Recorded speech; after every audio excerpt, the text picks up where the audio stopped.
বলো বারবার ঈদ মোবারক বলতে হয় না? ঈদ মোবারক, ঈদ মোবারক। এদিক তাকাও। এখন তোমাকে ঈদ কেমন কাটলো আজকে?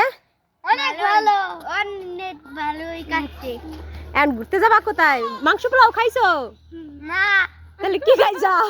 খিচুড়ি দিয়ে মাংস খেয়েছি। খিচুড়ি দিয়া মাংস? সেমাই খাও নাই? সেমাই খাও নাই? খাইছি, খাইছো? অল্প খাইছি। অল্প খাইছো? সালামি কত পাইছো? 3500। 3500? তুমি আমি 800। 800? 100 পাইছো তুমি? না, 200। 200? ওকে। পঁয়ত্রিশ। ঈদ মুবারক বলো আম্মু। ঈদ মুবারক, ঈদ মুবারক। এই যে আমাদের সদস্য সংখ্যা সব, এই যে, আর এই যে মুসু, এদিকে আসো। ইরা এই দাও, আমার তো কোলাকুলি করো।